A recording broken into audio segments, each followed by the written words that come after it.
The last question is, how can quarantined instructors use their time to effectively integrate the principles of accessibility into their future courses?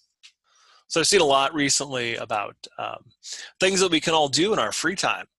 Um, learn a new language, learn how to code, work out more, lots of things. So I do think that accessibility is something that this gives us an opportunity. I will admit that personally, I spent the last weekend going through my home desktop computer, cleaning off a lot of old programs and making space for stuff so that it would run quicker.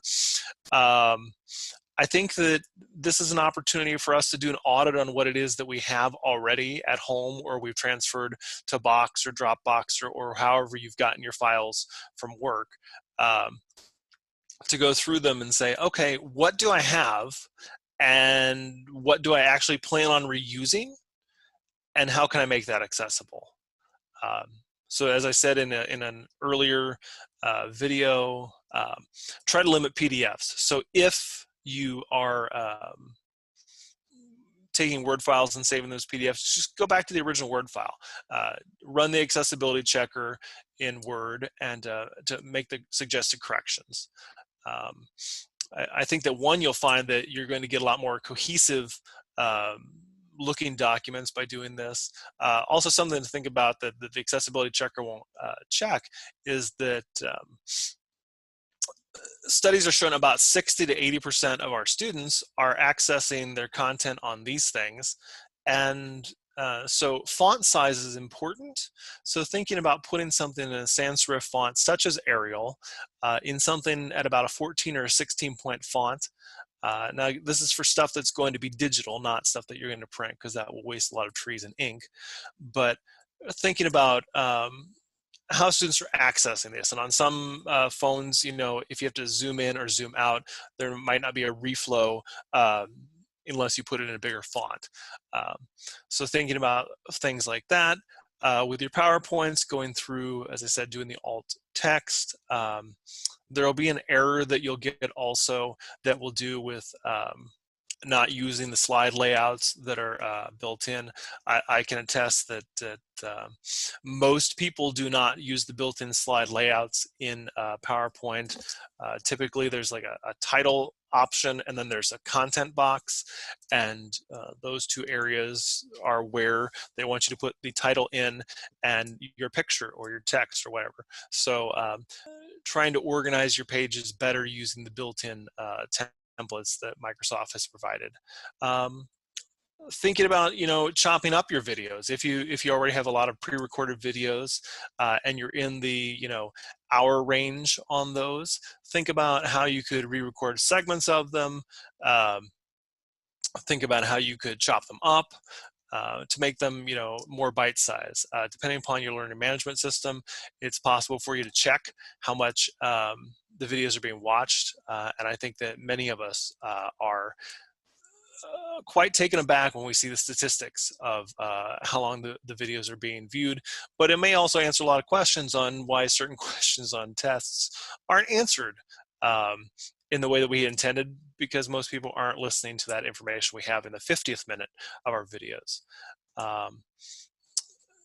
Doing color checking is something that is kind of a more advanced level thing, but thinking about the colors that you're using in your slides, and if graphics necessarily convey the information that they feel they convey. I think that by doing accessibility checking, you get to a point after a little while that you say, is this actually the best way to convey information, or is it a bit cluttered? And we work on thousands of files a year and see a lot of stuff, and I think that oftentimes what we think is being said is somewhat being lost in attempts to make it pretty. So I think going through what we have that we intend on using in the future is a good use of time for your summer classes or your fall classes.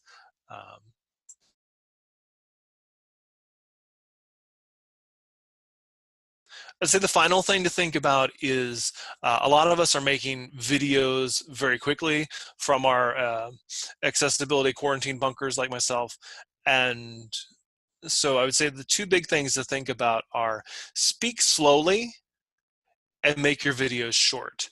Um, if you go to some of my blog links, you'll see that research and data shows that most students are not watching hour-long videos. They're actually watching videos closer to the 2-minute mark than the 60-minute mark. So make them shorter. That will also help with auto captioning.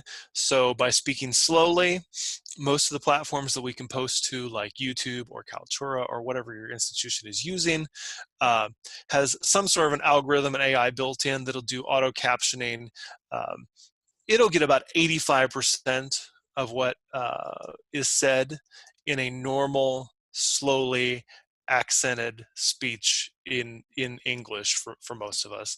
Um, for instance, my student workers, we use YouTube, but you will need to sit through that video and make the final corrections to get from about the 85% to the 99 plus accuracy. And so the slower you speak, the more clearly you speak, the better the software will do at captioning, so you have less work.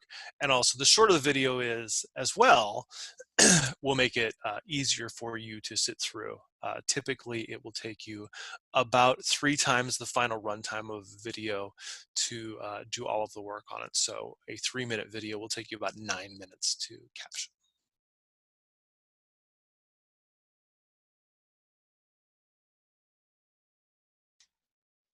Last item on legality. So there are about 5,000 Office of Civil Rights investigations each year, which means that any institution has about a 1 in 4 chance of being investigated on a yearly basis based on their website or the content within their classes, or potentially forms that are sent out by email that are inaccessible. So I mean, we may as well at that point just literally roll the dice on this one, and to see if we're going to be investigated every January 1st.